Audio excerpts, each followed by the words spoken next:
Bismillahirrahmanirrahim.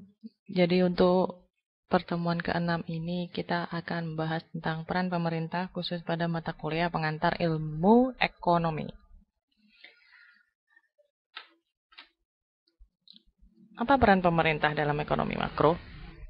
Perannya sangat jelas sekali, tapi tidak terlalu mendominasi. Generalisasinya sih begitu sesuai dengan penalaran deduktif.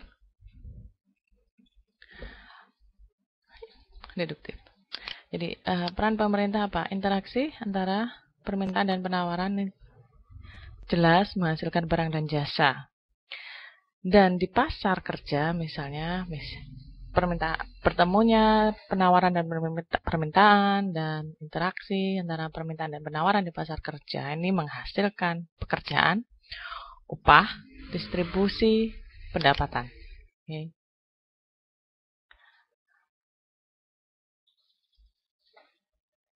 Peran pemerintah ini turut juga menjawab pertanyaan WHW.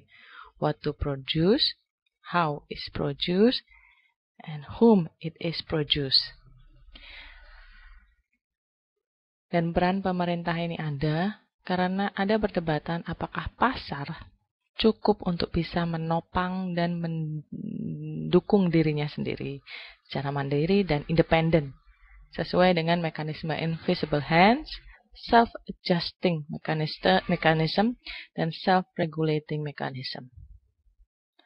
Peran pemerintah ini adalah sebagai intisari dari pendapatnya John Maynard Keynes atau yang pemikirannya disebut dengan paradigma ekonomi Keynesianisme.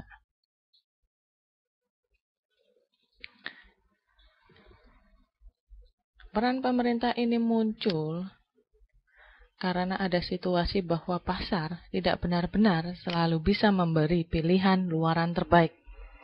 Karena apa?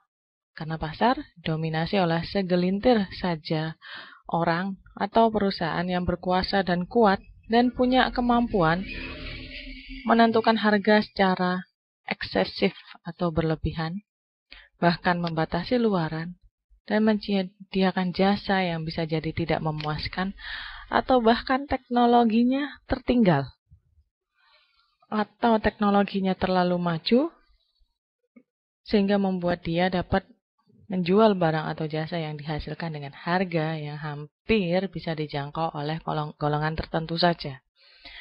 Kontestasi mengejar profit membuat produsen akhirnya dapat saja mengorbankan lingkungan untuk menghemat biaya. Dalam kondisi pasar yang demikian, yang mana barang dan jasa berupa layanan kesehatan, pendidikan dasar, nutrisi, yang menguasai hajat hidup orang banyak, maka pemerintah sebaiknya ambil andil atau peran pemerintah dibutuhkan.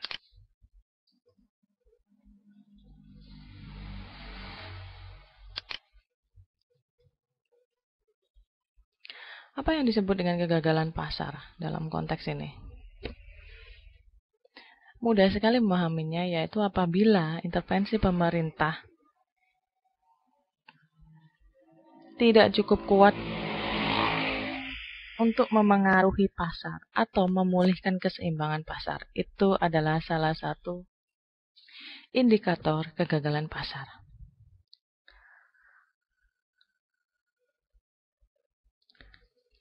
Sehingga kesimpulannya adalah peran pemerintah menurut paradigma ekonomi neoliberalisme adalah intervensi pemerintah itu perlu dilakukan dan dalam kondisi-kondisi tertentu misalnya resesi ekonomi ataupun tidak perlu terjadi resesi ekonomi agar pemerintah itu kemudian melakukan intervensi. Kita akan mempelajari peran pemerintah ini secara spesifik pada kebijakan yang mana pemerintah memiliki ruang banyak untuk memengaruhi perekonomian, yaitu kebijakan fiskal. Oke.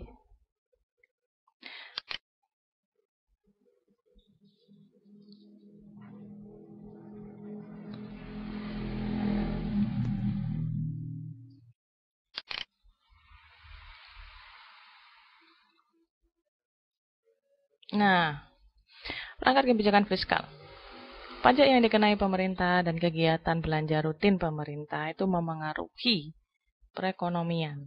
Pasti ya, apalagi menurut paradigmanya ekonomi Keynes.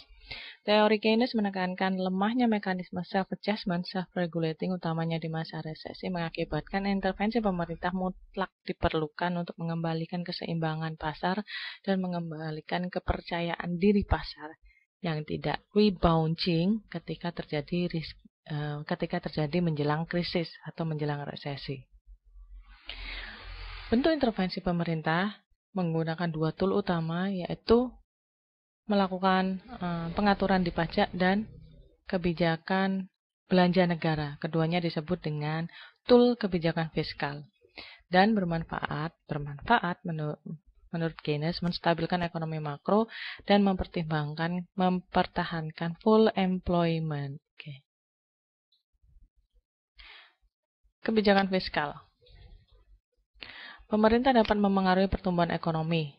Hal ini berdasarkan anjuran Keynes dengan cara mengatur pembelian harga barang dan jasa, menaikkan atau menurunkan pajak dan mengubah tingkat transfer pendapatan. Apa yang ingin dipengaruhi oleh pemerintah melalui intervensi ini? Yang ingin dipengaruhi adalah agregat demand atau permintaan agregat. Aggregate demand ya. Dengan sudut pandang ekonomi makro, anggaran pemerintah pusat dan daerah dapat menjadi perangkat untuk menggeser permintaan total dan karena itu merubah outcome ekonomi makro. Ini adalah gambarnya.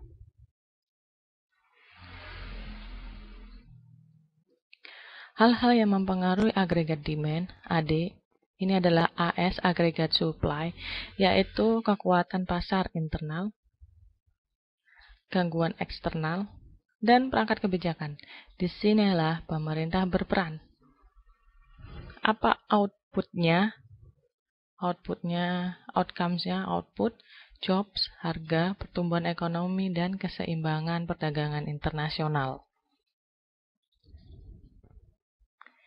Intinya, dengan memanipulasi dan menyuntikkan fiskal, diharapkan kurva di atas AD dan AS,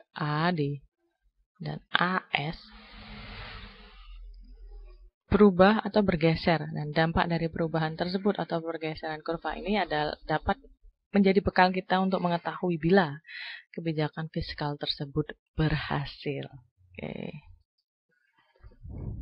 Aturan tentang pajak dan pengeluaran di Indonesia diatur dalam Undang-Undang Nomor 28 Tahun 2009 tentang Pajak Perda Kota Probolinggo, di mana universitas ini berada. Nomor 2 Tahun 2011 Perda Kabupaten Nomor 2 Tahun 2011 dan Perwali Nomor 129 Tahun 2019 secara mikro. Nah,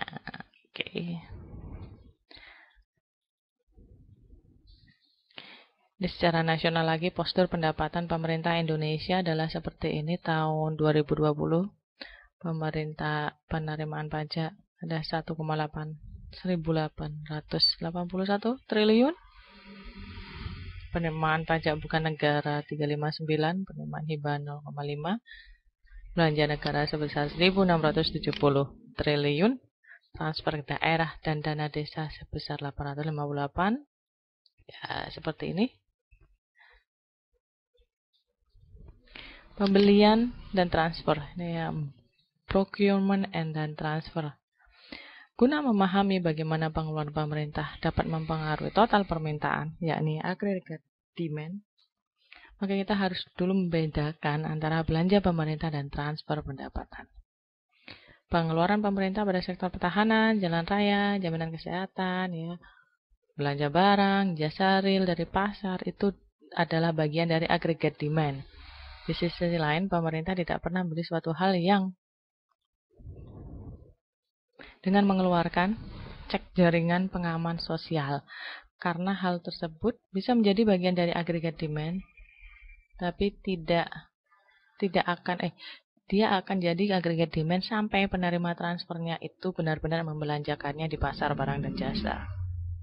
Kebijakan fiskal, yaitu adalah overview sedikit tentang kebijakan fiskal. Jika ada pertanyaan